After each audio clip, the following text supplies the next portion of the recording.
Hey, good morning to all you magnificent bastards and bastettes out there in TV land. How's everybody doing today? Man, I had a whole bunch of clips and stuff up here, but StreamYard's like, no, if you're gonna use the free plan, we've taken away all the cool stuff. You can use our one sample video, which is it's stupid. So yeah, whatever. You guys charge too much. Well, I'll be heading over to Restream here soon enough. That's right, you heard me. Screw you guys. I'm going elsewhere. I'm taking my business elsewhere. You guys charge too much, especially with what little service you do provide. Your codexes are janky. Your code is the opposite of optimized. It is some garbage code.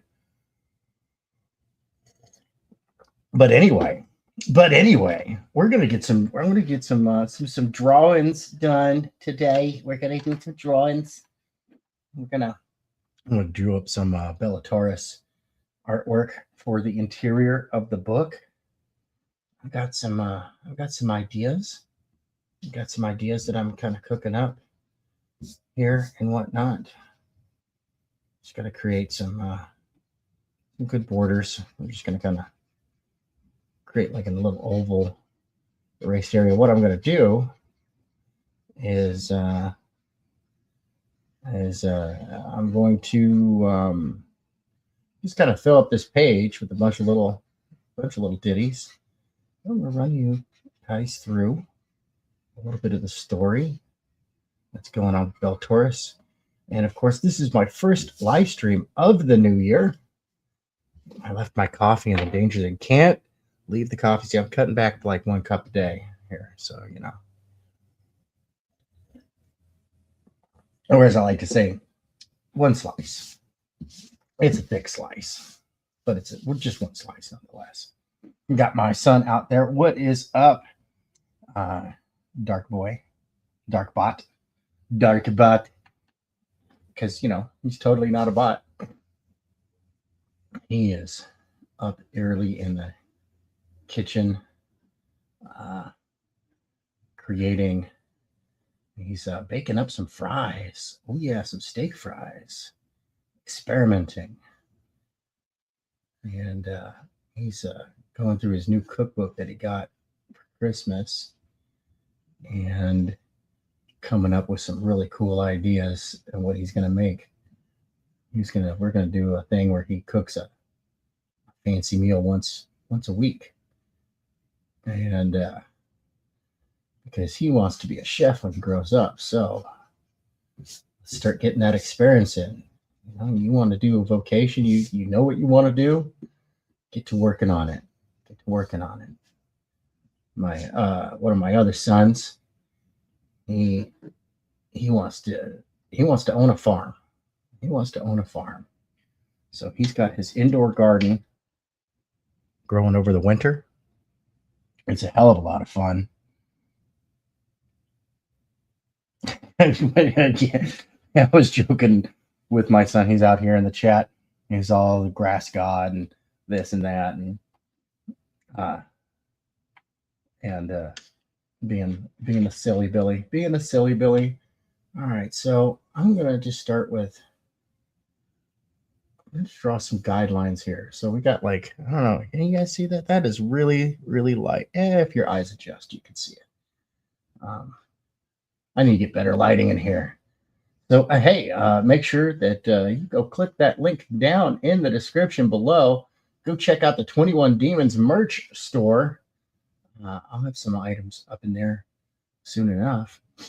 We're getting a little bit of capital together by providing some quality goods so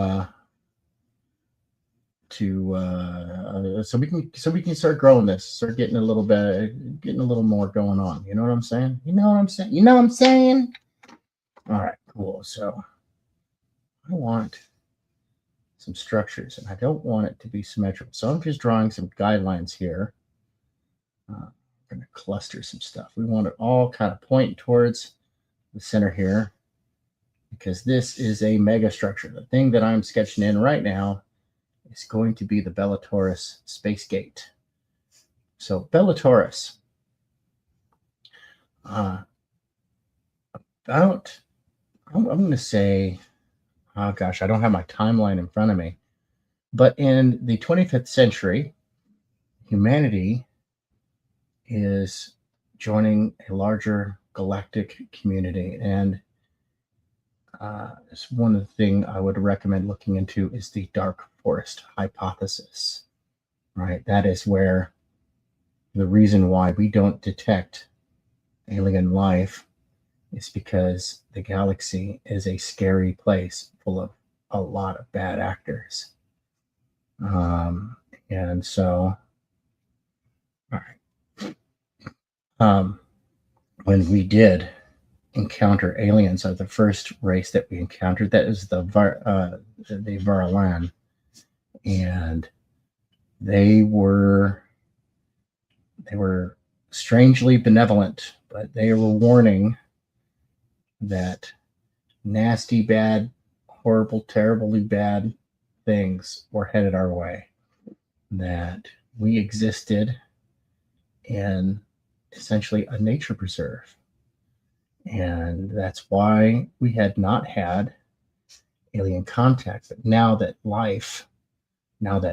technologically civilized life was coming out. It's a dangerous thing. How's my audio out there, folks? I can't hear it. Let me know. Let me know. Am I too quiet? Am I too loud? Am I too stinky? Oh,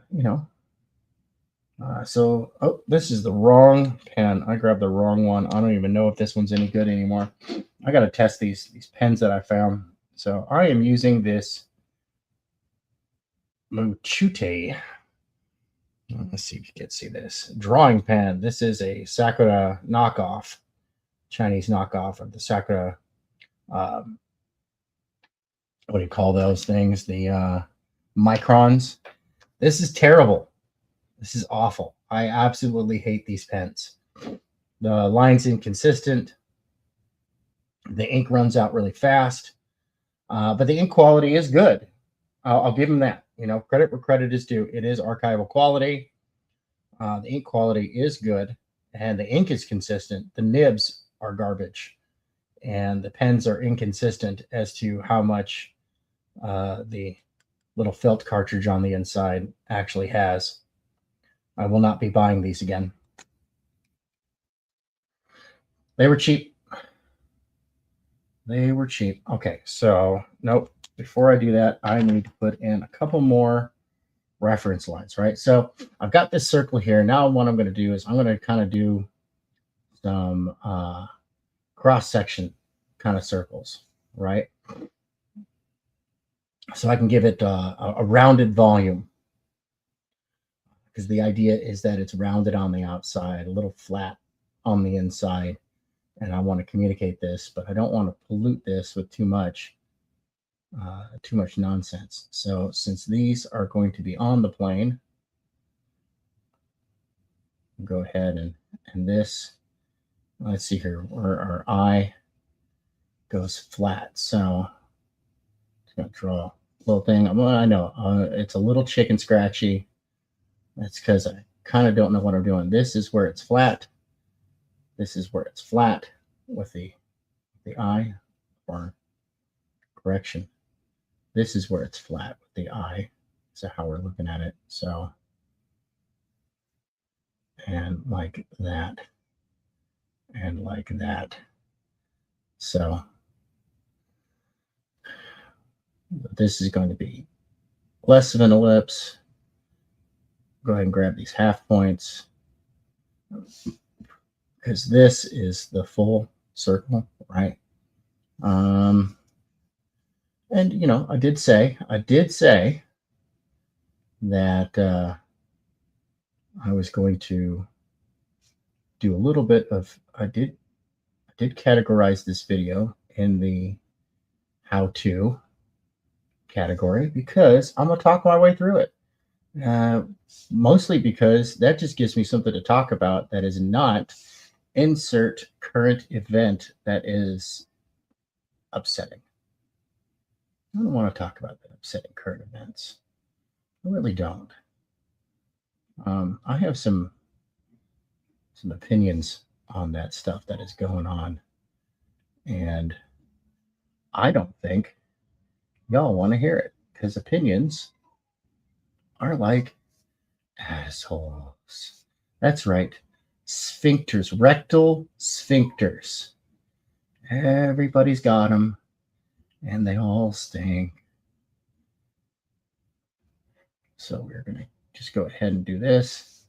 I'm grabbing this line right there. I don't think that's good enough because we're looking at the underside of this, right? So,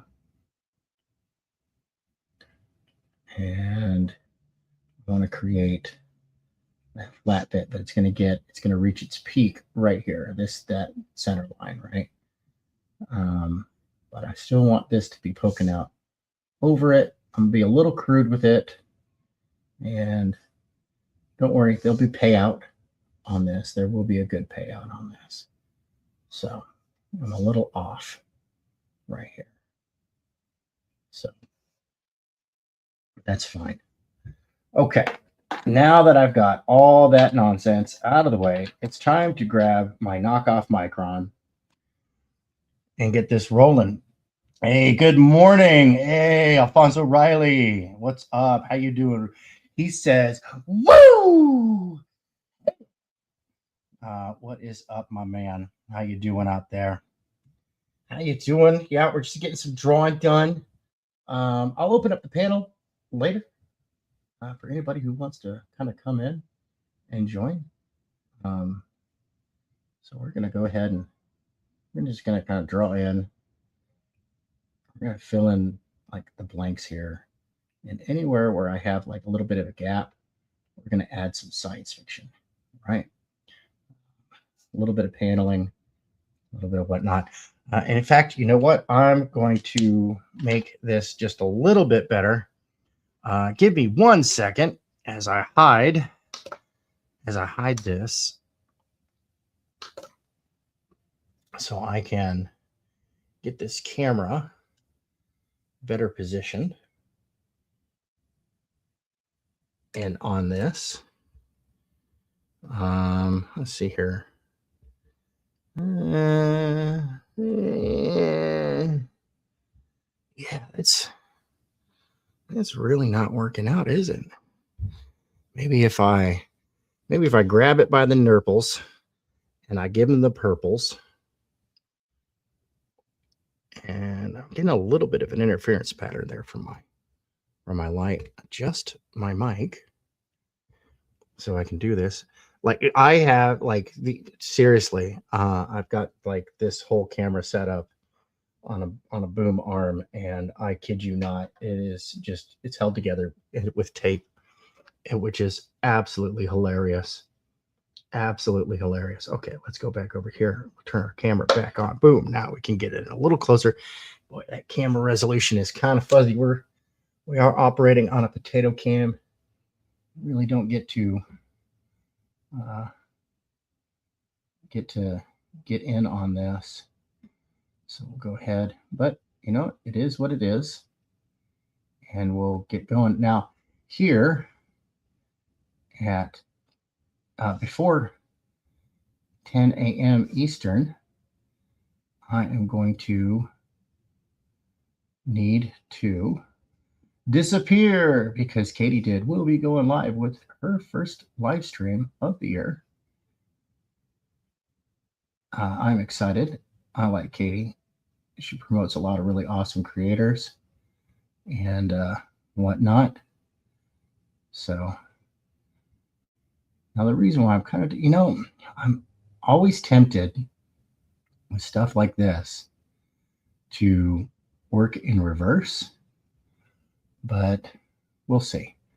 Boy, my hand's a little shaky today, huh? All right, we're going to put in some tiny little space docks right there. Just add a couple of them.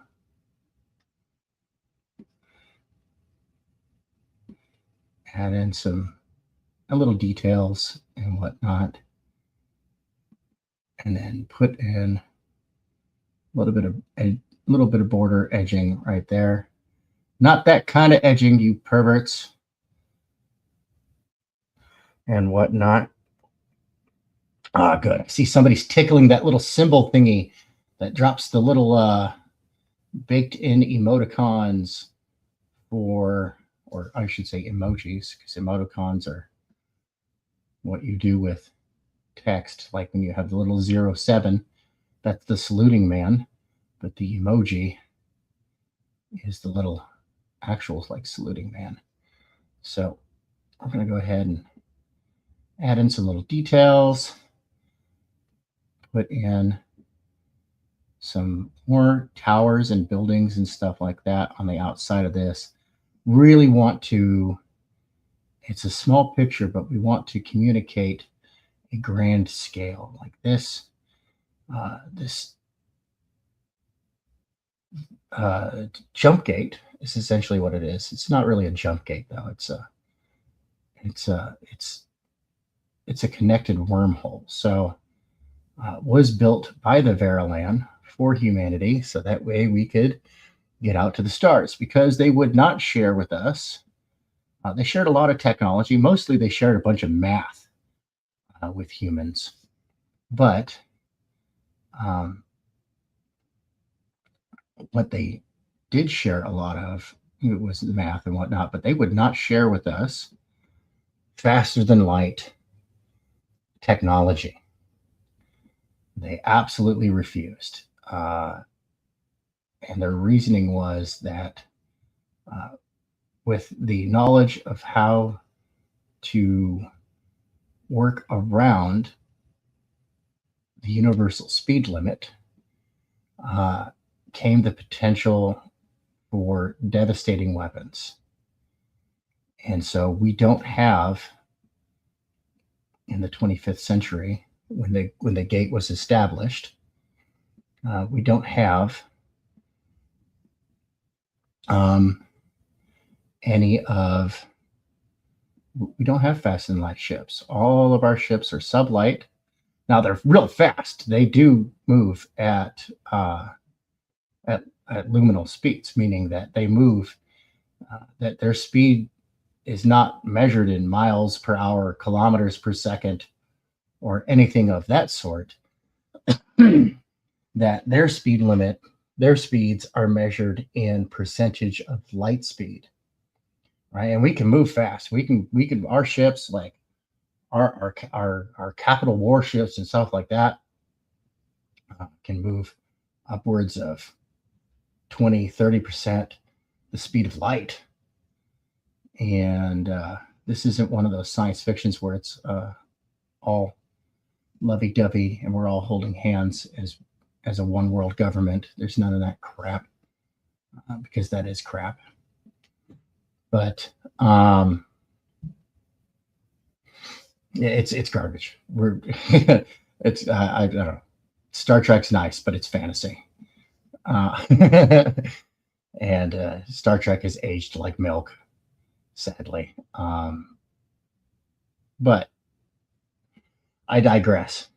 So in order to go from planetary system to planetary system, we use these jump gates that have been provided for us. Now, we have no idea how the technology works, and this comes into play. This is an important factor. I gotta quit it with the ums, dude. That is just, my friends at Toastmasters would be very disappointed in me right now. Checking on the chat real quick. I gotta peek over there every once in a while. Grass God wants to see more. I think you say wants to see more. There, my boy. Either that or you're doing that on purpose. He's been doing this thing where he's been typing things intentionally wrong just because he knows it'll get a rise out of people. Teenagers, am I right? So we'll go ahead and add a lot of nice little tiny details and whatnot. and build us a space gate, right? So what we're going to do, we're going to build us this little space gate here. We're going to make it a happy little space gate right here. So this goes well for about 200 years. So now we're into the 2600s, the 27th century. And the Verlan up and leave. They're like, well, my job here is done. Back into outer space. And I mean, they were already a nomadic race to begin with, but they up and leave. And people in the BELLATAURUS system, governments in the BELLATAURUS system, of course, we have, some governments that are still recognizable by today's standard. That we could go, oh yeah, that's the United States. Oh yeah, that's Russia over there. Oh look, that's India. Oh look, there's China and stuff like that. But being so removed from Earth, there were new governments, new planets, moons, asteroid colonies, nomadic miners that move around the star system, mining the asteroids and stuff, that wanted their independence. And it's unknown who did it, but somebody did it. They sabotaged the space gate. They sabotaged the space gate, and it no longer worked. And so BELLATAURUS was cut off. Now, BELLATAURUS is a huge system. It's got an F-type star. For those of you who are not astronomy nerds, it's really big. Several times larger than our own star. About 6 times its volume. Big, more than twice its diameter, right? So huge. It's the habitable zone is the habitable zone extends out really far. So to put it into terms of our star system, it would be start at Jupiter and extend out to just past Saturn, right? If you overlapped our two star systems, the solar system and the BELLATAURUS system. And it has several habitable worlds within there, some of which were terraformed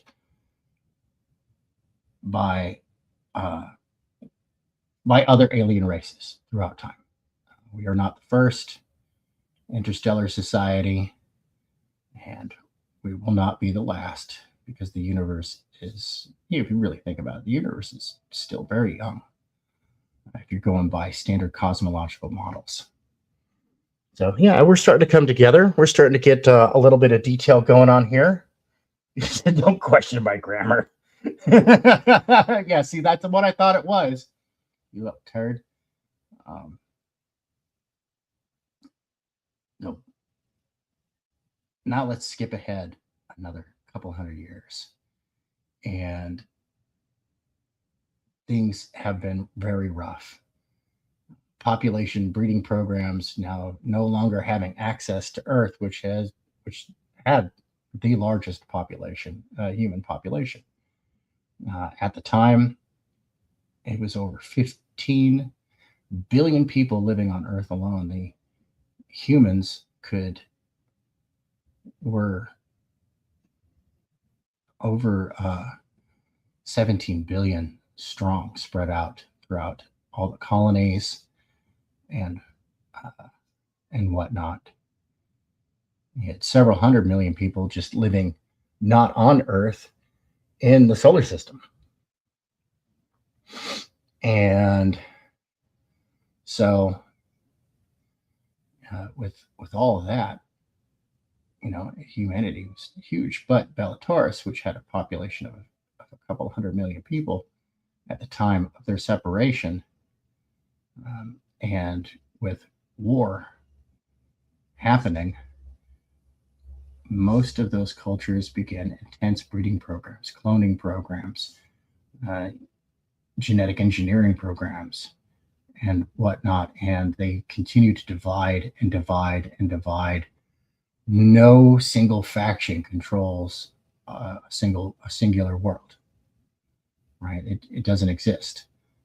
Even moons and larger dwarf planet-sized bodies, so say, Pluto, Titan, Ganymede, those sizes of bodies, even those, most of those have multiple factions on them. And war has been it's a cultural norm. And it is divided basically on economy and government styles. So you have everything from your totalitarian despots to your freedom-loving, rights are innate cultures out there duking it out. Your corporations that own and operate entire societies exist out there. With all that war comes a lot of wreckage. Now, Bellatorus is, like I said, several times the size of the solar system. And as you can imagine, has much, much more resources, much greater supply of resources. So, but even with that, those resource power grabs are a big deal. The most precious commodity is biological matter and biological building blocks, amino acids, RNA sequences, and whatnot. Anything that can be used in biochemical compounds, I should say abiotic biochemical compounds, so that don't do biological compounds that do not originate from a biological process, but are part of the natural chemical process. Check out the asteroid Bennu. That one is amazing. We found a bunch of RNA based building blocks and whatnot on that asteroid. Like, wow, it changed a bunch of how we see life originating. So, all right, so I digress. War never changes. No, different franchise. So, there's been conflict, a couple of centuries of conflict. And with all of that chaos and destruction comes opportunity in the form of salvage. That's right. Recycling, of course, is the real recycling is the way of the future. The United States Army kind of invented the recycling program, even though private companies like Waste Management Systems kind of screwed the pooch on that one. They've been taking us for a ride on that, because most stuff in your recycling bin ends up in a landfill. You're just throwing it in the trash. So, but anyway,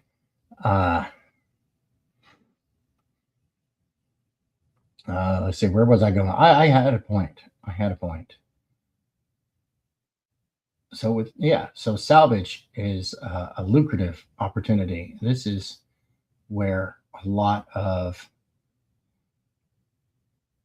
independent entrepreneurialism, shall we say, takes place. Small salvage and recovery companies, mining companies that go out and mine resource-rich asteroids to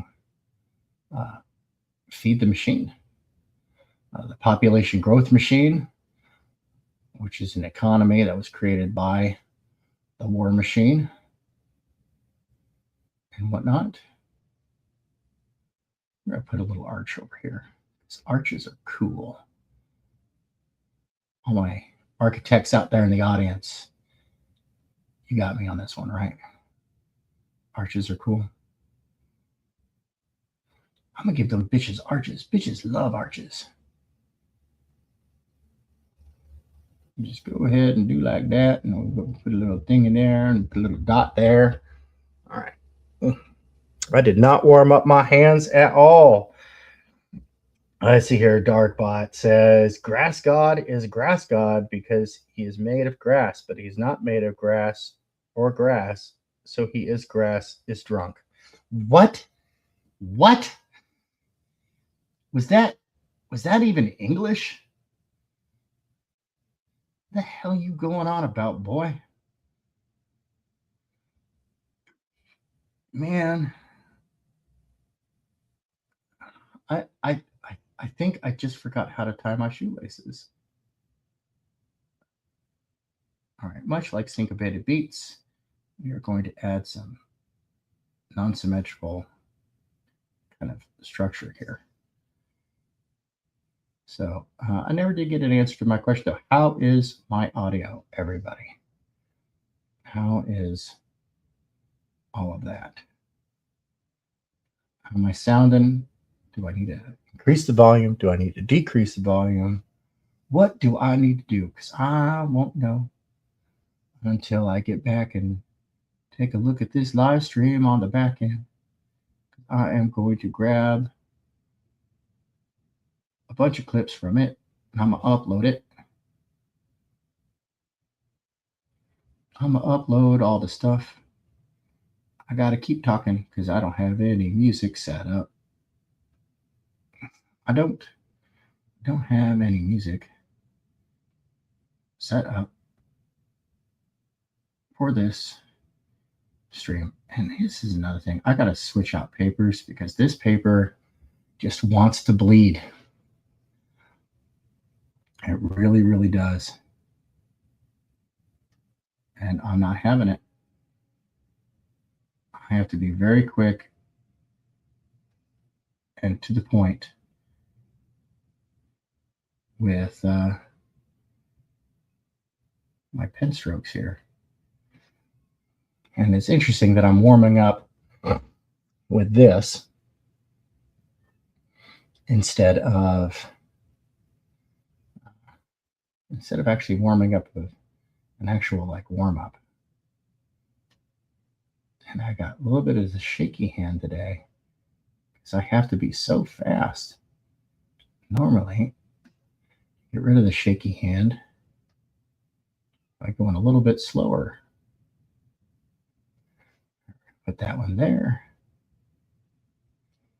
We'll put another tower base right there. I'm going to make that a smaller version of that tower. We're going to put an antenna on it so it is longer. All right. Okay. Oof. Put some antennas coming out. Little bits of structure and whatnot coming off this. So that way we got a little bit of extra detail there. To spark the imagination, right? So we left off with war. War never changes. So the whole thing with BELLATAURUS is that this is an introductory level system that is fun for the whole family. Like everybody can get in on it. It's a fun little board game, but it is fully compatible with an actual full-scale war game, much like, say, Conflict 47, Trench Crusade, or Warhammer 40K, a name that I try to keep off my lips as much as possible because screw those guys. Way to shit on the fan base there. Man, he used to enjoy a lot of stuff, but man, they went and just took down another lore channel because they have no penises. Well, the men had no penises. The ladies had tons of penises over there at 40K at Games Workshop. The ladies have all the penises.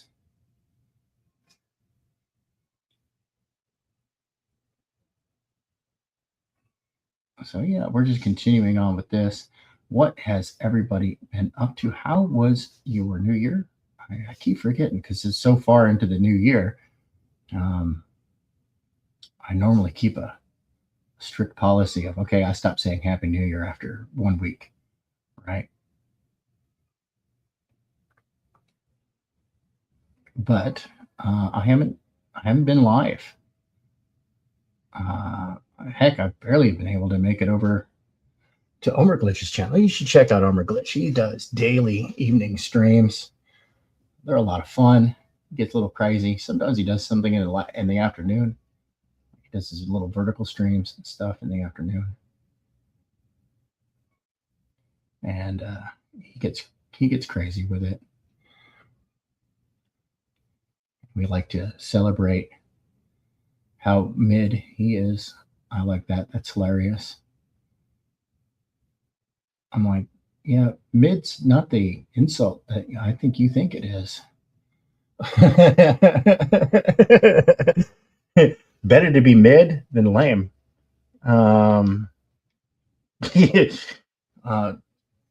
Darkbot says that he might be speaking English. I don't know if they're quite sure if they are or not, but hey, we don't shame anybody. I do want to put a dome like right there. So we're going to put like a nice cool dome, and we're going to decorate it with a bunch of stuff here. And then, but yes, my goal here today was to do this space gate because it's a central part of the story. There will be like little comics that come with the game.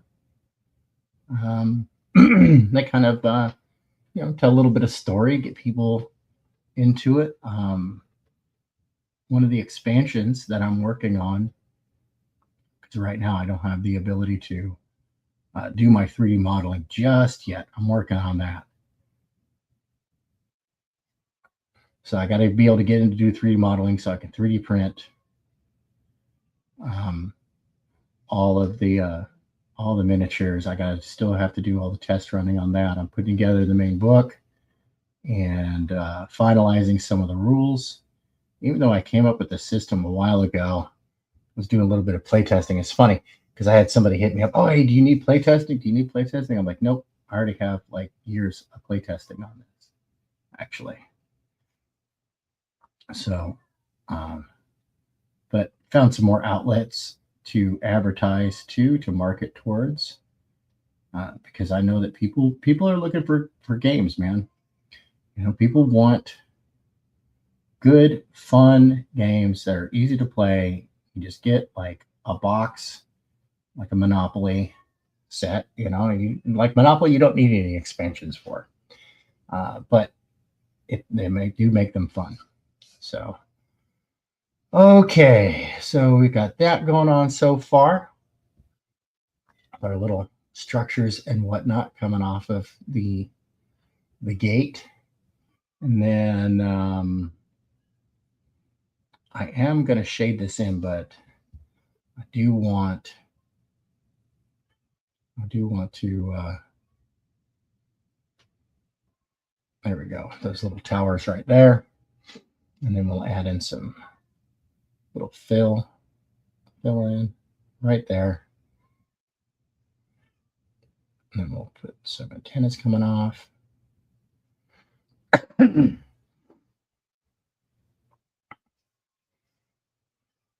So that way we've got our cool wormhole gate and whatnot. You guys can kind of see that it's kind of coming together. I know the resolution is just terrible. That I have a potato cam. It is not geared for drawing up close because you can see that this right here is just a touch over an inch, probably say 1 1/16 inch. So how small this picture really is. I like to draw tiny things. I do. I used to have a 0.14 millimeter repeatograph pen, and I would draw entire comic pages on trading cards, and complete with like cross hatching and everything. I used to get really into that, drawing tiny things. We're gonna add 2 of those. And then let's see here. You know what? Yeah, I think that's fine.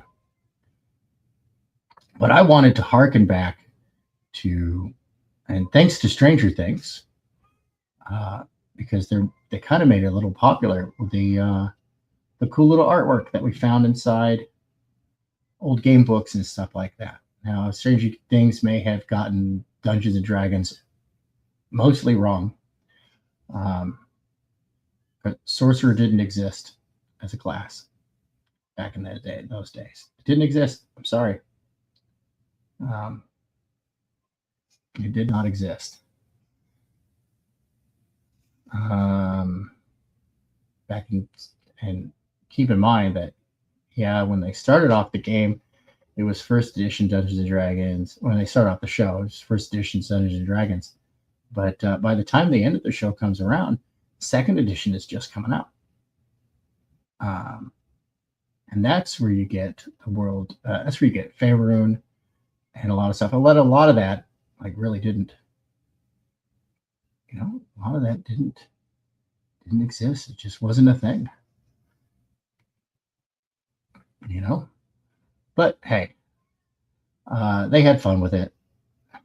So kudos to them. Even though I felt that all the interpersonal quote unquote character growth was superfluous and really just kind of distracted from the story. Is like, we're going to halt the A story entirely to shoehorn in a B story.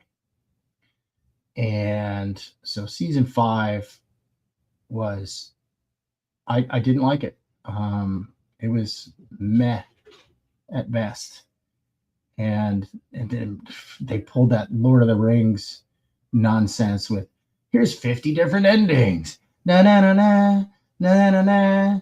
Yeah, shut up. You could have knocked out 2/3 of all those little summarizations and whatnot.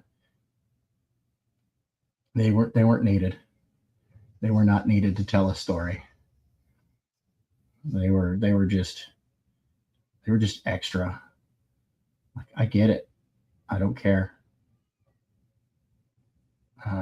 What impact did that really have?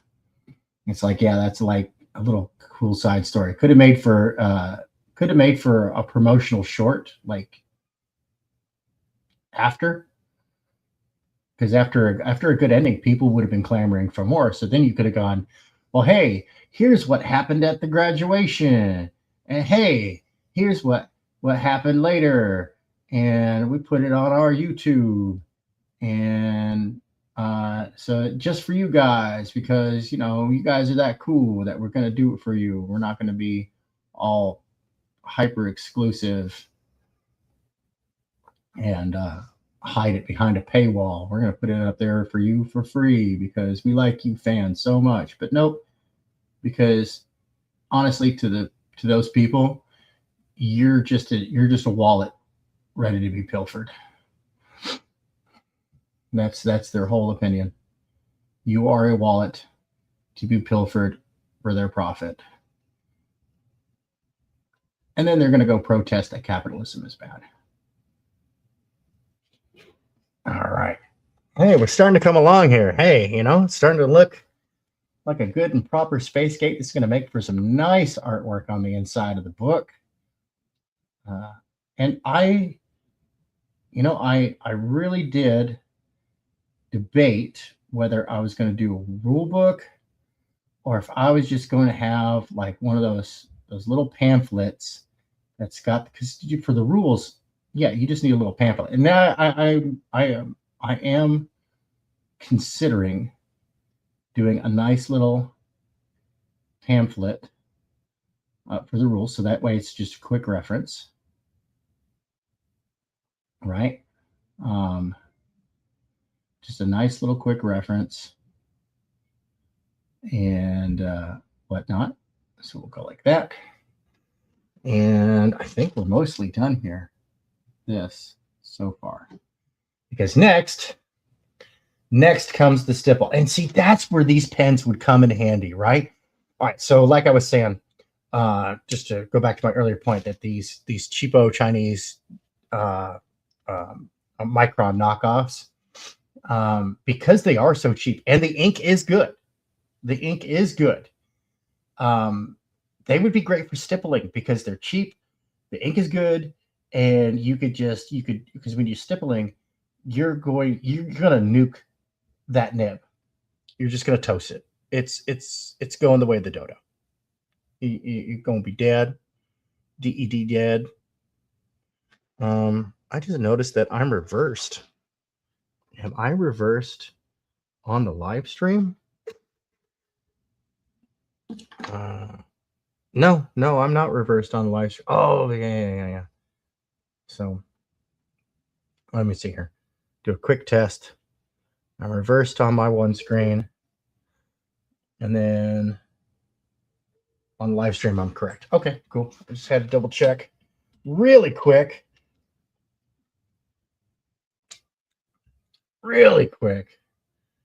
All right, let's go ahead and start laying in some stipple here.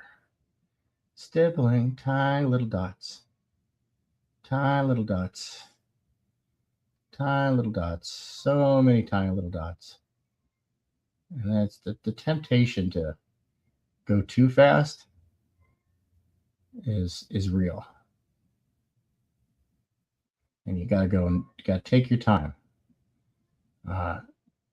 Speed comes from repetition, and can't be afraid to get a little loosey-goosey with it, right?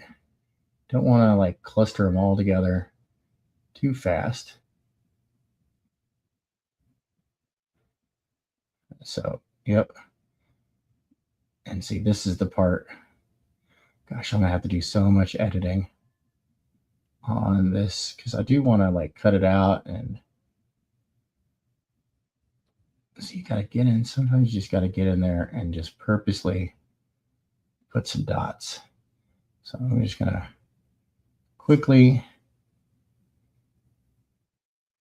kind of get in here and see, I've gotten away from how close I really do want it. So we're just going to get in here and put our initial border in.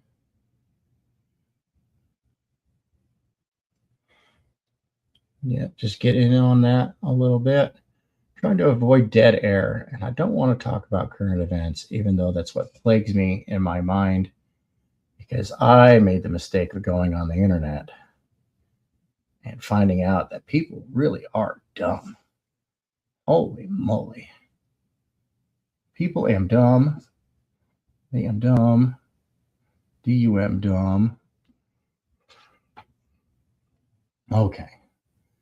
So that's how I want that to go, like that.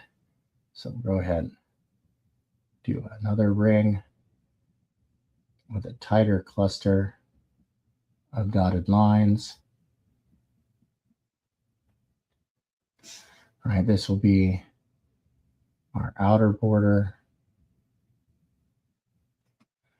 And then, we'll fix it later, because art is often controlled chaos, right? I think Doc Blaylock said that. I think he said that in reference to painting, but I can say that largely with art, unless you're doing like real technical stuff, in which that case is very purposeful and often best done on a computer. So I'm gonna get in here, kind of fuzz it up a little bit, get that kind of curvy craculature, but we don't want to get any like kind of waveforms, because you will get that. You'll get like it'll look like little waves. You just kind of want to avoid that. But with all these dots, it's going to take a while. I remember I learned how to do stippling from this guy who would do just absolutely amazing. He would do portraits and pictures of animals. Then he would add like a splash of color. This is long before Frank Miller ever came out with his Sin City. He was this old dude. And at the time, I was going cross country doing, they're like these it's called Memory Masters. And occasionally I would do like a little bit of work for them on the ground floor and stuff like that. Right. So, and he was an artist that Michael Van Masters really liked his artwork. So he said, come on the road with me. I'll give you booth space. And the guy would make great money. He would make a ton of money selling prints, and he would, and occasionally he would sell the original. The originals would go for like thousands. And you got to keep in mind, like this is like back in the early mid 90s. And it was amazing. But the guy really gave me a shot, and taught me how to do the stippling and how to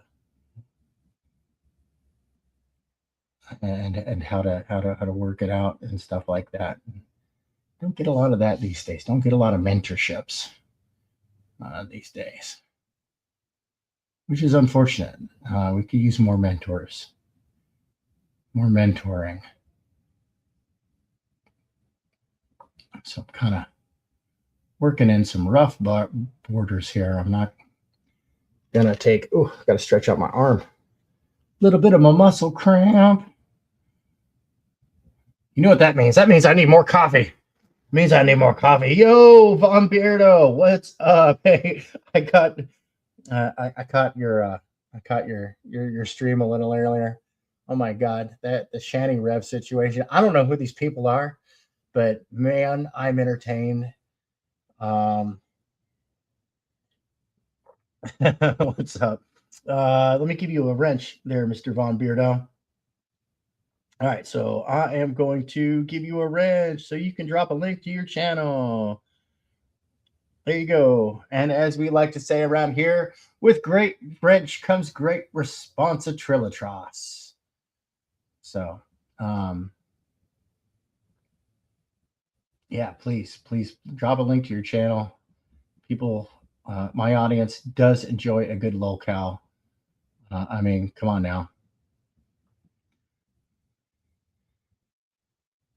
So anyway, I told you, yeah. So yeah, he taught me how to do stippling and whatnot. And of course, back in those days, now this guy, he would stipple with like Sharpies and stuff. And he would do like these huge, I mean, these pictures were big, man. I want to say like his small pictures, small originals were like 12 by 18 inches. And they got as big as like 3 by 4 feet. For everybody out there that, damn you, dog. All right, dog, you're getting shut in here. Dog, open the door. I'll be right back. I gotta go close the door. Oh, now she runs away.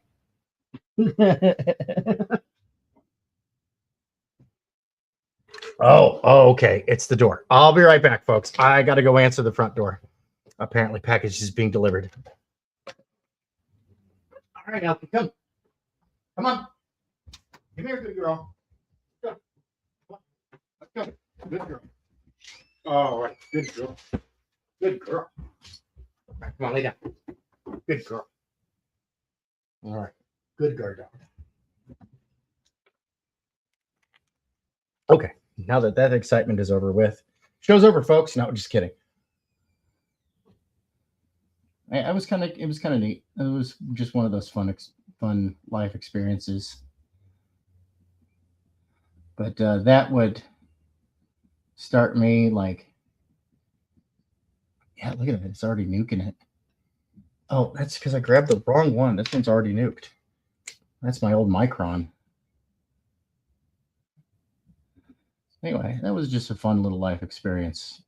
Going cross country, learning how to do stippling from this guy. I wish, and I cannot for the life of me remember his name. Going to keep going on this for a little bit longer. We got going on in the chat. It's a whole lot of nothing going on in the chat. Audio's pretty good. Don't worry. I appreciate the feedback. Okay, cool. And I can hear a little bit of my audio leaking back in on me. Okay. There we go. Hopefully you guys weren't getting that, because that would suck. Get a bunch of echo and reverb and whatnot. Luckily, the delay is big enough that the echo is big enough, or that the delay is big enough that it comes out as an echo and not a direct feedback. God, that would suck. Can you imagine if on YouTube every time somebody pulls a Manny, it'd just be like, "Your eardrums, they are infidel. They die. They die."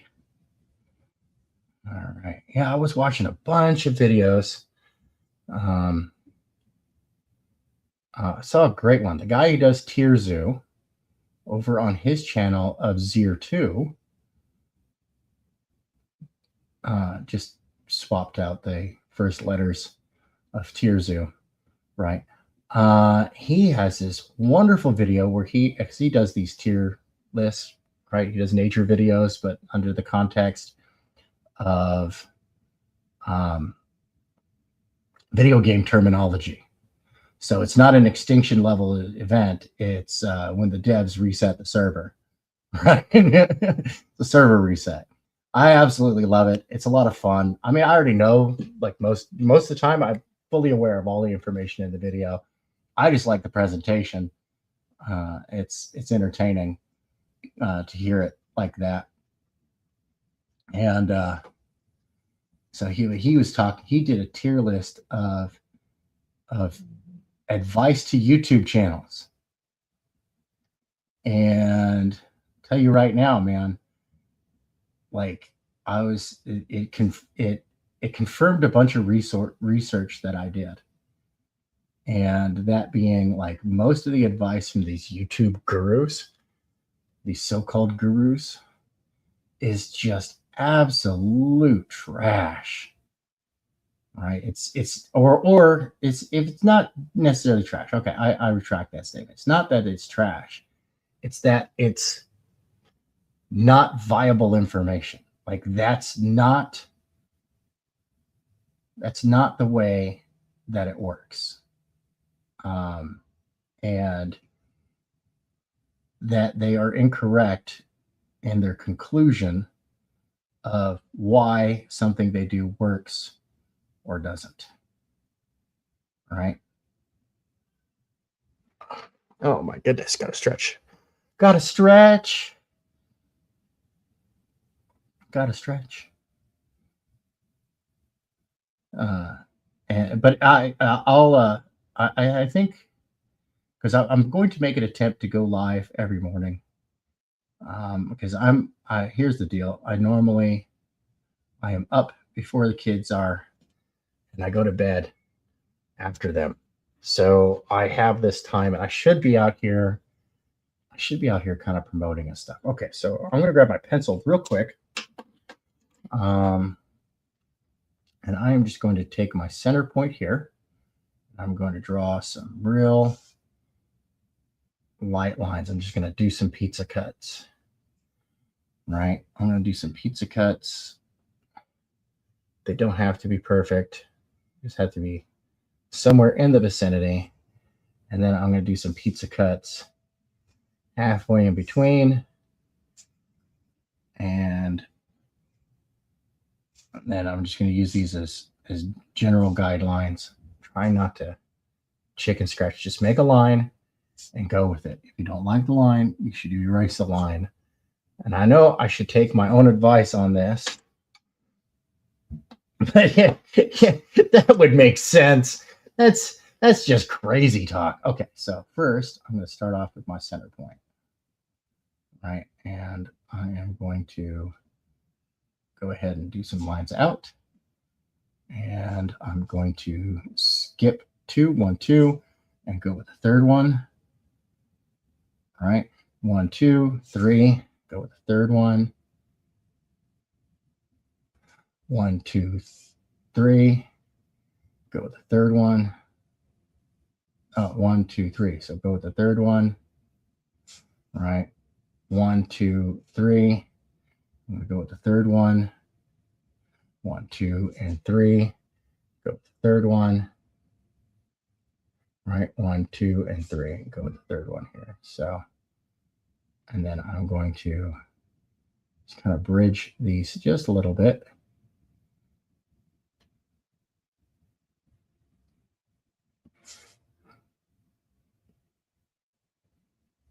Just bridge them just a little bit. I keep forgetting I don't have any background music today. Normally I've got some kick-ass Legion Zero or Lady Serpent rolling in the background, but I moved a bunch of files and I can't find them. Oh, and I screwed up too. That's awesome. Okay, whatever. So I'm going to make a bridge. We're going to fill it in a little bit. I'm going to put some patterns inside some patterns here. It's like, yo, we heard you like patterns. So I'll put some patterns in your patterns. All right. Ooh. All right. And then I'm going to, on those same lines, draw in from that and have these kind of reaching out to, make a giant space sphincter. Space Sphincter! Brought to you by the makers of Astro Titties. So I'm going to have this one kind of, they're going to just kind of blend it in a little bit. We're going to add some arching and whatnot. And we're going to make it a little less organized here in a little bit, but always start off with your structure, right? Because then we're going to, like I said, we're going to put some patterns inside the patterns. But we got to have our foundational patterns set up. Don't eat the bowl of cereal. Grass God did something to it. Yeah, good advice. If somebody hands you a random bowl of cereal, just say no thank you. Just say no thank you to random bowls of cereal. We don't want to know what the grass god did to the bowl of cereal. Like, for real. It sounds it seems sus, right? It seems sus. So, and I can see that my bordering is not really all that consistent. I got to get back and do that. But that's the wonderful thing about stippling. You can always add to. You cannot take away from, you can always add to. And you can add to less, right? So that means like I can take like a dense cluster and I can add some dots to the outside to kind of diffuse it a little bit. But once you've got something clustered in there, that's it. You've got to roll with it or start over, right? That is it. It's some nice curves here. And there's a reason why I'm going to be doing some nice little curves here. We are going to have fun. Like I said, I heard y'all like patterns, so I'm going to put some patterns in your patterns. And when I am done, it's going to be a cool science fiction BS wormhole. Because real wormholes, honestly, they would look like what you saw in Interstellar. It's you would be able to see what's on the other side. It'd be like a window and stuff like that. So sorry, Stargate. It's not how it works. But then again, Stargate maybe, because it is a one-way transmission. So, but on the other side, it wouldn't be them walking out of the shiny event horizon. It would be them walking out of the other room. Maybe with like a shine effect applied. Okay, so we're going to go ahead and do that. Add a couple lines in between. And add some lines in between. Just keep them nice and separate. We're going to let that set. Okay, because next I'm going to come through with my eraser. So while that's setting in the center, I'm going to come through with the eraser along the outside and just kind of very lightly clean this up. Now you're probably wondering, dude, you're always talking about those white non-vinyl erasers. Why aren't you using it? Because I don't have them. I don't have any. I'm all out. No heavy. Cool. And that's a great thing about the multi-liners, right? Whether it's a Copic or the Sakura microns, or even these cheapo Chinese knockoffs. The ink does set very quickly. So next, we're going to add a little chaos. So what I'm going to do is I'm going to take this circle right here, and I'm going to draw a circle-ish, right? And then I'm going to take this circle right here, and I'm going to draw a circle. And then I'm going to find the curvature of this right here, and we're going to draw. That's right. It goes in the square hole. Shout out to anybody who gets that reference, by the way. So I'm going to draw another one right there. And then I'm going to draw another one right here. All right. And then I'm going to draw another one right here. And then I'm going to draw another one right there. And draw another one right there. And draw another little curvature right there. Draw another little curvature right there. And then I'm going to go do the same over here, but I'm going to keep it as asymmetrical as possible, right? We don't want a discernible, we don't want to create a pattern, right? We're going to Jackson Pollock this up just a little bit. So that way it's got a little bit of randomness. We'll go ahead and kind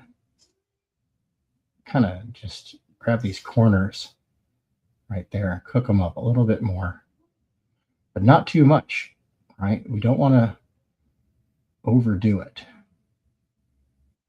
right? We don't want to overdo it. Just sometimes you just got to go in and go, nope, needs a dot there. All right, this is where And then we can start finding some patterns inside the patterns that we made, right? And this is where the fun really begins. As we can start finding some Mandelbrot sets inside of the chaos we made. And we start getting like, yeah, see, we start getting like some textures and stuff. Pardon me. Excuse me. All right, now I'm going to go ahead and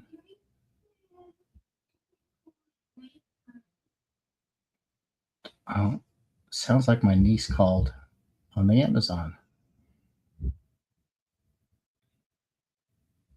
It's funny. My kids, dude, tell me we're not, like, where is my flying car? Like, for real, where's my flying car? I demand my flying car. My niece just called the house on the television. Like, dude, for real, where is my flying car? I want a flying car. Like, tell me that's not like science fiction nonsense. And I'll call you a liar. A filthy liar. Okay, so we're going to darken in right there. I see another little pattern that can be filled in there, and we'll darken that one right there. We'll clean up in here a little bit. And then we'll come in right here.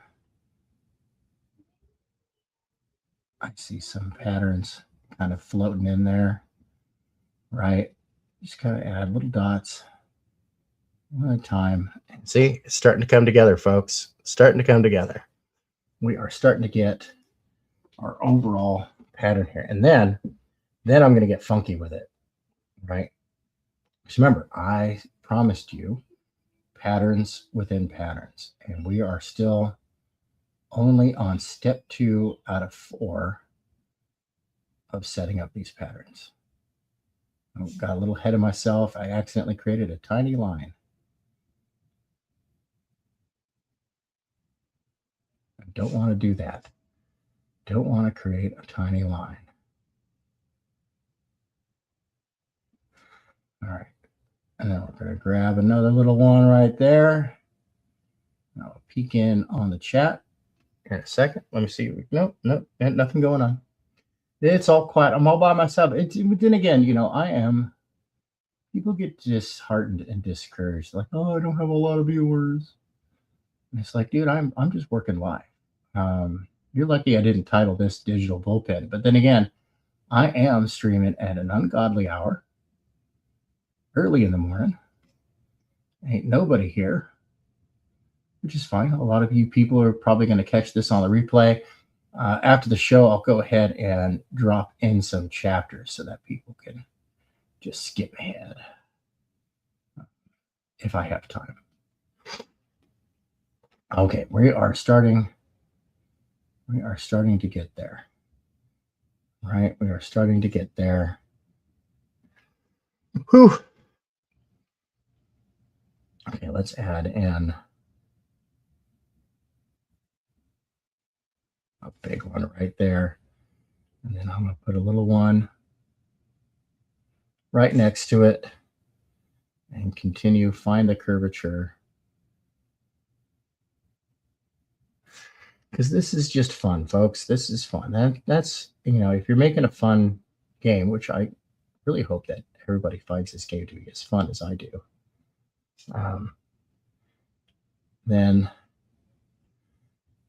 you know, fun artwork is needed. And since I'm doing this project all by my lonesome, a lot of work goes into it. Like, I cannot wait. Like, if this is a success, I can't wait to hire other amazing artists. Like, I know people they've worked in the game industry before, and they would love another chance to work in the game industry, to have a project that they can believe in, you know? And that isn't going to shit on the fan base. Like, for real. Looking at you, games stink shop, fart knockers. I want to make kind of an oblong one right there. All right, we are starting to come together. Yay! Yay, that's great. Crank anchors, anyone? Yeah. Yeah, thanks, Dick Cheney. Thanks, Congress, for making prank calls an act of terrorism, you fucking turds. Pardon my language. My kids will never know the joys of calling up a bowling alley and asking if they have 10-pound balls.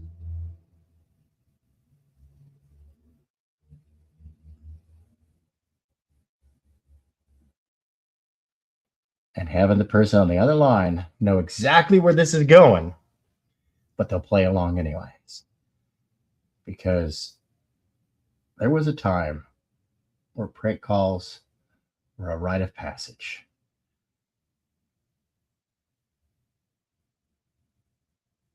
And that's why Bart Simpson doesn't make prank calls anymore. It's because if he did, it's a federal misdemeanor. And depending on the fee-fees of the person on the other line, it could be a felony. Which is why I don't get these like these folks that are like perpetual online harassers and stuff. I'm like, you do realize that like that's prosecutable, dude. Like that's like you can really get into deep trouble for that. I mean, I'd never drop a dime on them, but I'm just saying. I just Jay and Silent Bob. I'd just show up at their house and be like, yo, you stink face 3945. Yeah. And you made a threat against me and my family? Yeah. That's where it all begins. Kidding, folks. I'm kidding. I have a little sense of humor.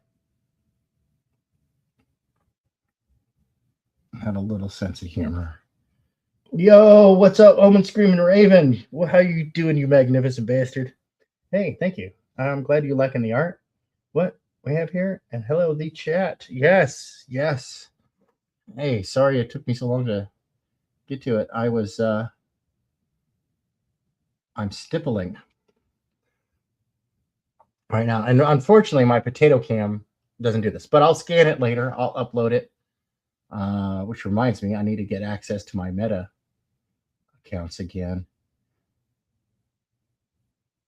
And I have, but before I can do that, I've got to clean out my Google Drive because I was not able to afford all the extra storage that I have for that. So, I've got to, yeah, I have chores to do. I understand they're chores. I get it. All right. I'm going to try and get, oh,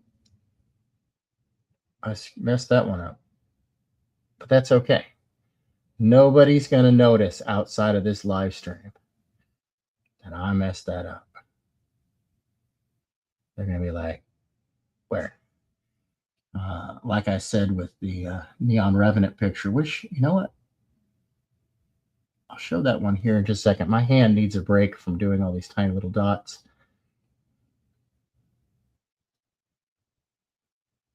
I just want to get this last couple of circles in there. All right. So there we go. Our little space gate is getting done. Pull the sucker off the wall. So, oh, I'm like way zoomed in here. Let's see if I can zoom out. And let's see here. Maybe if I put it over there, then I zoom out here. move my cup of coffee out of the way and move this into position. So, yeah, I don't know if I can zoom out far enough here. Oh, looks like I might be able to. Yeah. Okay, cool. So, yeah, with this Neon Revenant picture that I got going on here, that's as far as I can zoom out with my camera and not mess up my settings. With all these, I was saying, like, with the thousands of lines that I've done on this picture, I don't think people are really going to notice the few hundred times that I screwed up. But yeah, it's close up. And unfortunately, yeah, no, it's potato cam. I get it. I need a better camera. Be able to reach and put this back on the wall. It's so far away from me. And we got that interference pattern that just drives me absolutely nuts. So, but whatever. Okay, there we go. And we're back to our space gate here. But, the blurry cam actually does kind of help a little bit in regards of like when you're painting. I forget what they call it. I always call it just the squint test. Like you squint your eyes real tight and just to make sure that your basic shapes are communicating their way through. Oh, I accidentally made a line there. No, stop making the dot bigger. All right, when you get really into that, you got to stop making the dots fast and start doing them a little more purposefully.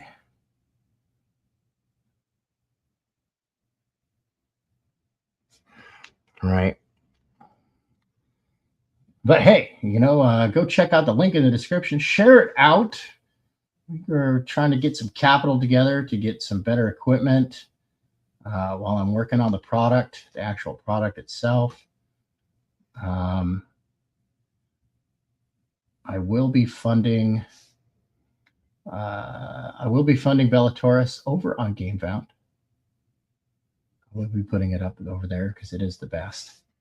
It really is the best spot to do games, and I am expediting its production, its pre-production, so that I can get it up there and listed, because I am predicting that there will be a big rush for games on GameFound this year, especially come tax season,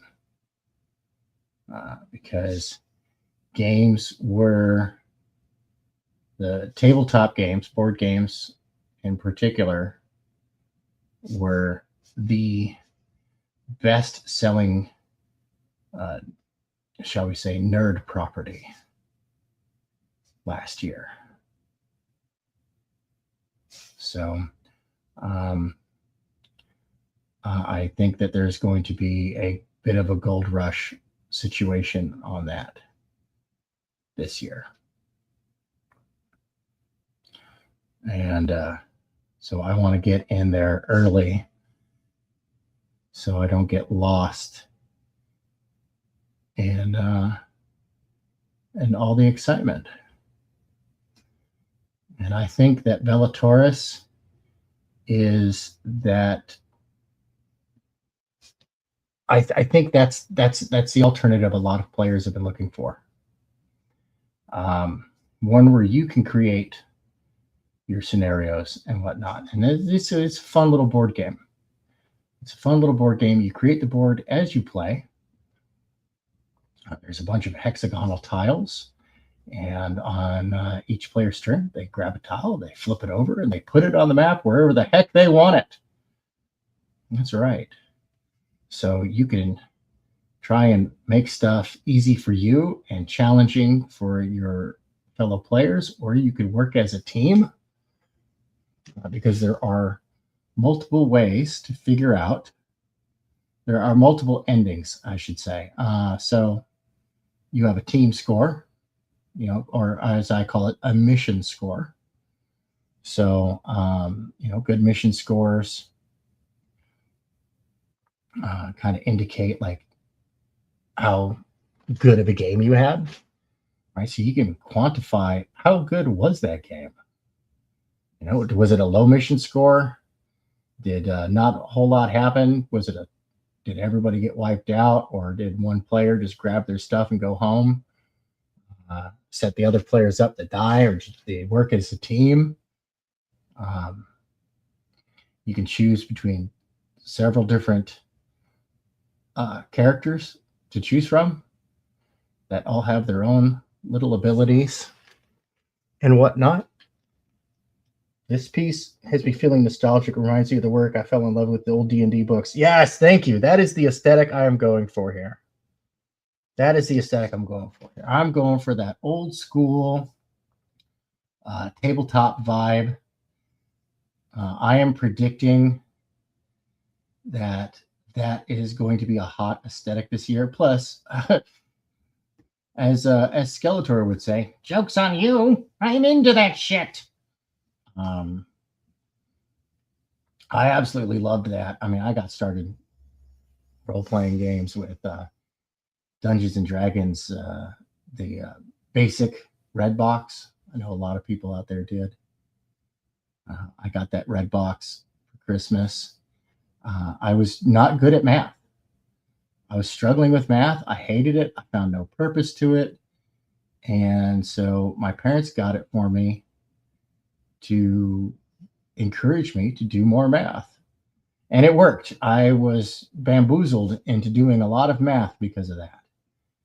And after that, I got into some of the older kids at my school, because I went to a private school, and it was a K through 12 school. So some of the older kids got me into the Dungeons and Dragons, the AD&D second edition, which was hot stuff, especially like Forgotten Realms. That was hot stuff at the time.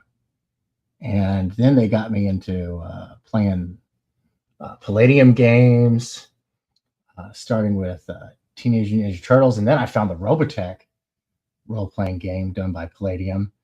And I was like, bruh, I remember this from when I was a kid. I love Robotech. And I was a good protoculture addict at the time. I had the fan club membership that Harmony Gold used to offer, right? And then some of my mom's friends were like, some of my mom and dad's friends were like, "Oh, dude, yeah, no," because you got to understand they were boomers, so do not recite to them of the old magics. They were there when they were written, and so they got me into things like Ragnarok and Tunnels and Trolls and Traveler and Paranoia and stuff. And I used to have a glorious RPG collection. I did.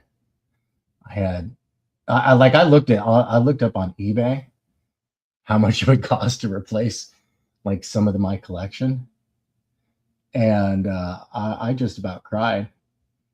I was like, "Holy moly! This book is not in nearly as good a condition as the book that I had when I was lost, and it's going for like $200-300." I'm like, bruh, you're killing me here, Bobby. You're killing me here. All right, now it's time, and I promised everybody that I put some patterns in your patterns. So we got that part done. Now it's time to do the underlying pattern. So this one is going to be a little bit tougher for me to keep track of. So I'm going to go nice and slow. Good and slow. All right, so I'm going to draw another. And I want these to be intersecting with the larger ones, right? We don't want to have too many tangents here, because we want to give kind of like a bubbled, multi-layered experience here. So we're going to run across some tangents, and you guys can't even see that because my potato cam's just not picking it up. I swear to God, I'm drawing dots. Let me see if I can see that. Yeah, okay. Yeah, it's showing up a little bit. Okay, well, that's better than nothing. All right. Draw another one. Nice big one. So this is stage 3 of 4, right? Remember I was talking about, if you were here earlier, I was saying that this is going to be a 4-stage process. And it's enough dots to make you go cross-eyed. But, and there is a method to my madness here. That was going like that. So there's my thing. Grab this one. Do another circle. Grab this one. Do another circle. Nice and patient. Lift the pen. Do not scrape it. Do not scrape that pen. Okay, we're gonna grab a nice big circle right there. That one has a huge tangent, but it is what it is. I'm gonna draw another one right there. And then I'm gonna draw another one right there. And one more right there. And then finally over here. Okay. Pardon me. Now it's time to play with the circles inside the circles. All right. I'm just going to kind of draw in some circles inside the circles, nice and loose.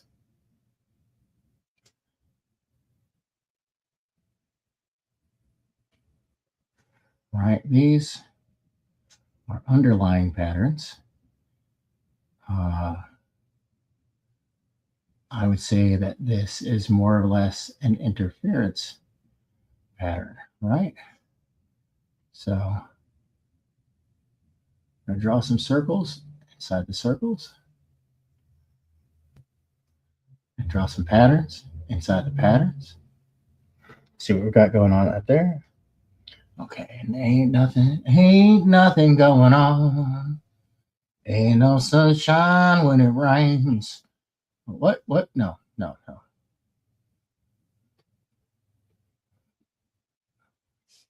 Oh man, Omer was singing of the songs the other day. It was hilarious. He was doing it bad on purpose. I could tell it was hilarious. He was driving people in the chat nuts. Sometimes you got to do that. Sometimes you just got to drive your chat a little crazy. Ooh. Sometimes.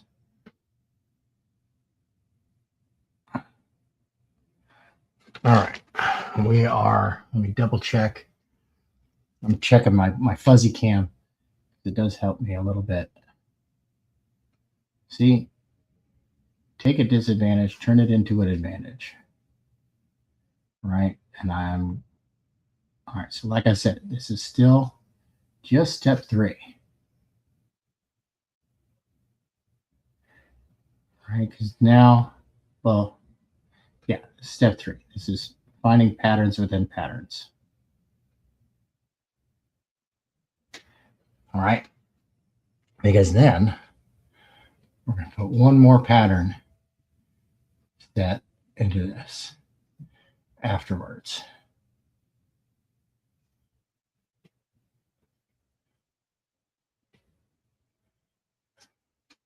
After this, we're going to put one more pattern set into this because this is our space gate. And this is going to look great.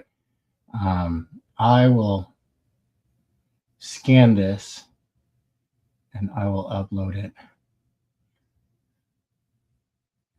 Gosh, the video editing side of this is going to be nuts because I am a doofus. I know, it's a shocker, but I forgot to hit the record button on my OBS. So I'm going to have to pull this from the live stream, which really sucks because that's, you know, that's a potato of a potato. You never go full potato.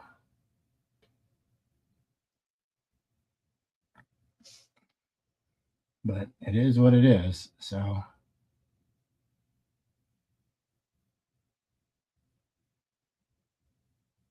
there we go. We're getting there, folks.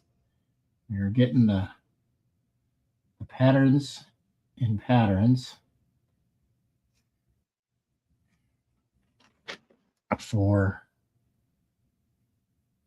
our crazy space gate here.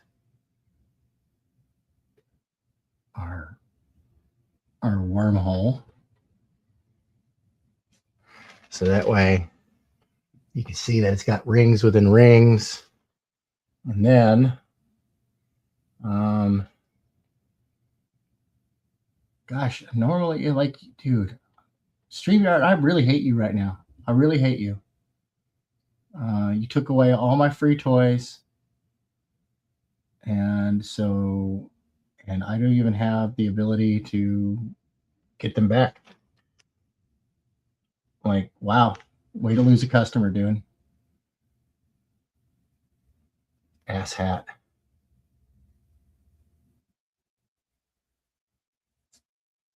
Yeah, I am unhappy with StreamYard.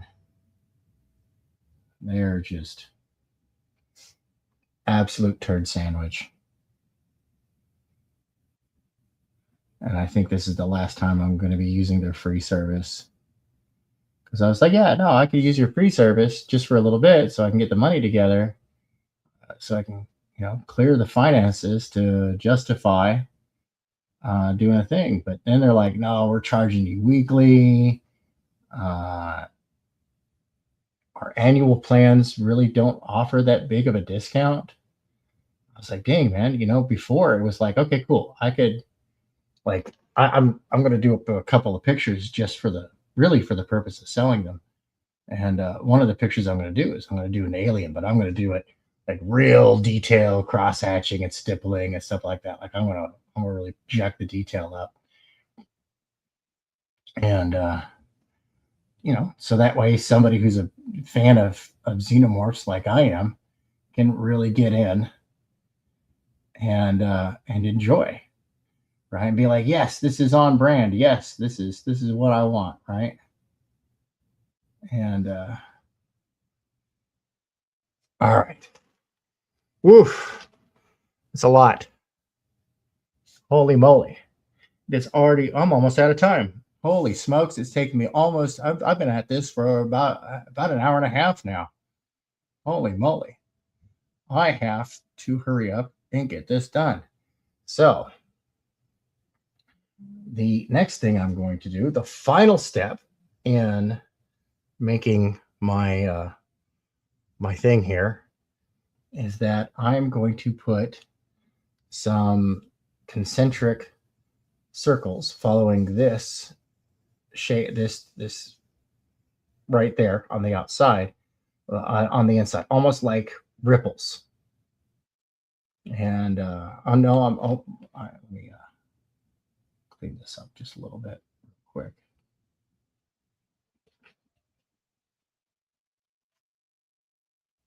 Yeah. So, because now we kind of like, we started off with some base shapes, and you can still see kind of like the partitions. You can still see the orange slices and whatnot on the blur cam. So, and that's part of the fun, right? So next, I'm going to just grab some of this. I'm going to do like just some little bits. Dang that Rick and Morty sketch. All right. Just kind of put some happy little ripples here. All right.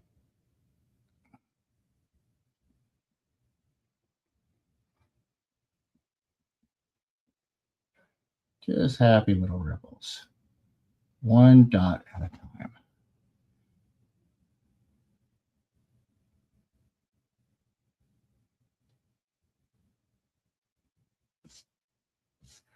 And then, you know what I'm going to draw?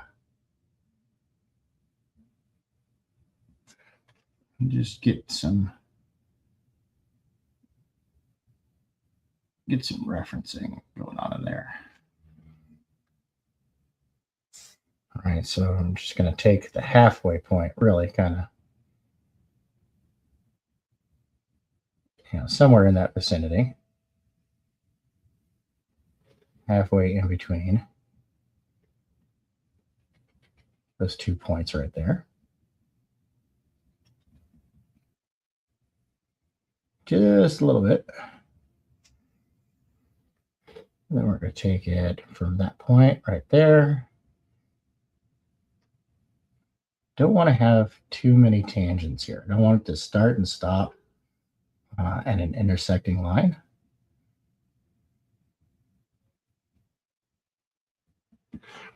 But as you can see, we're starting to get some waveforms out of this. And I'm just going to keep doing that until I think it's done. And this is phase 4 of our BELLATAURUS space gate. And that is fun. Are we having fun yet, folks? No, I'm just kidding. So yeah, here in a little bit, I'm going to be heading on over to check out the Katie's Good Morning Comics Gate. That's right. Do enjoy that show. It's how I get caught up on some new cool projects and see what happened with all that drama that I've been specifically avoiding getting into. Because, well, you got to understand social dynamics, man. Like, people are like, oh, I avoid the drama. And it's like, yeah, but you're not, you're in a social circle. You might as well get to know it, but don't get involved. Like, don't have to get all butthurt and put your heart on sleeve, but you got to know, who can you work with? Who's going to screw you over? No other comic community kind of has that thing going on. And you see a lot of these people, they're just languishing in obscurity. Nobody knows who they are.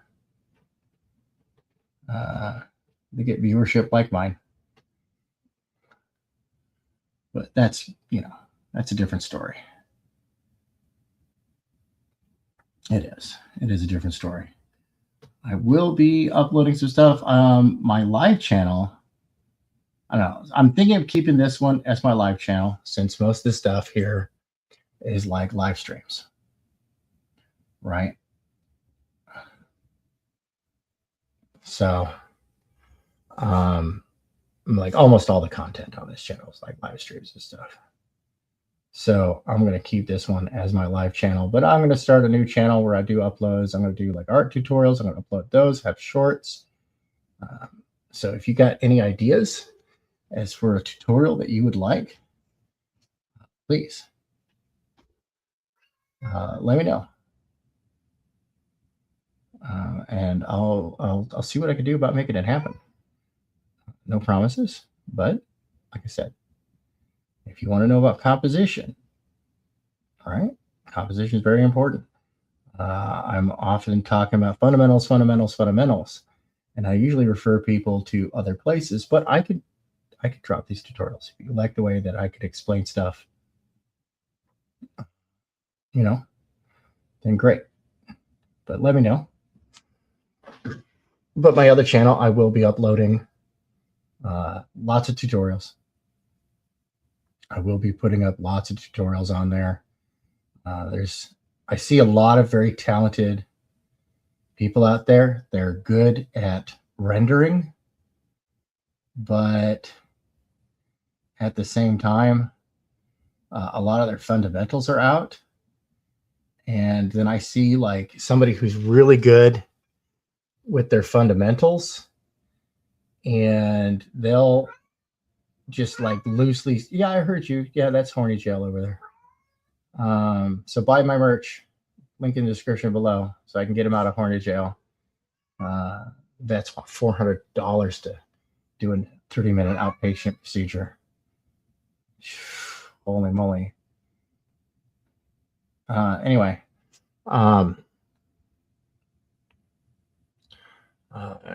yeah, I'm gonna do some tutorials. I'm gonna focus mostly on fundamentals, but also I want to do some rendering tutorials. And what I'm going to do with those is that I'm going to get some blue line copies of some base pencils and stuff done. So that way we have our control group, right? Our control group would be the same pencils, and then apply different inking techniques to it, like stippling and cross-hatching and thatching and combined rendering, different types of cross-hatching. There are so many different types of cross-hatching that you can do. Like, for real, there are tons of different types of cross-hatching that you can do. All right, there we go. Our space gate. And I'm going to write right here. We're going to say B-E, Bell, Bella,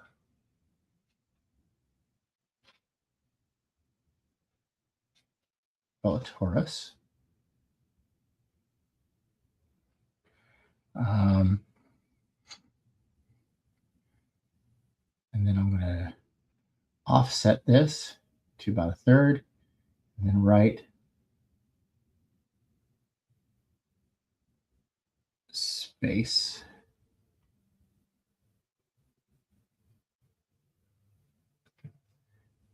gate, all one word.